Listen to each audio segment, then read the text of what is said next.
সংবিধানের ১০৬ অনুচ্ছেদ অনুযায়ী আপিল বিভাগের মতামত নেওয়ার উপর অন্তর্বর্তী সরকারের বৈধতা নির্ভর করে না। জনগণের সার্বভৌম বা চূড়ান্ত ক্ষমতা প্রয়োগের মাধ্যমে এই সরকার গঠিত হয়েছে। তাই অন্তর্বর্তী সরকারের শপথ চ্যালেঞ্জ করে করা রিট হাইকোর্ট যেভাবে খারিজ করেছেন, আপিল বিভাগেও তা বহাল থাকবে বলে মনে করছেন সুপ্রিম কোর্টের জ্যেষ্ঠ আইনজীবীরা। হাইকোর্টের আদেশের বিরুদ্ধে আপিল শুনানিতে মঙ্গলবার কয়েকজন আইনজীবী তাদের মতামত তুলে ধরেন।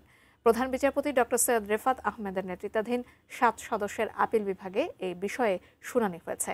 সংবিধানের ১০৬ অনুচ্ছেদ অনুযায়ী আপিল বিভাগের মতামত নিয়ে অন্তর্বর্তী সরকারের শপথ চ্যালেঞ্জ করে রিট করেছিলেন সুপ্রিম কোর্টের জ্যেষ্ঠ আইনজীবী মোহসিন রশিদ।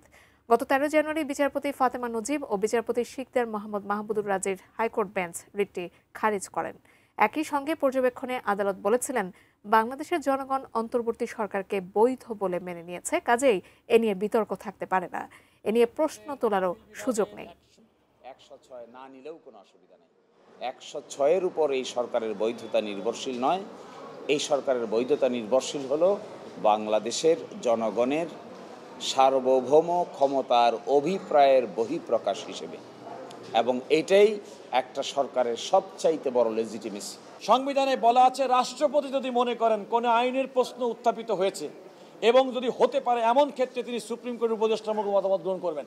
সুতরাং রাষ্ট্রপতি এই মতামতটি গ্রহণ করেছেন, তিনি সেই মতামত পেয়েছেন, সেই মতামত অনুযায়ী তিনি কাজ করেছেন। অন্য কোনো ব্যক্তির প্রশ্ন করার কোনো সুযোগ এখানে আছে বলে আমি মনে করি না।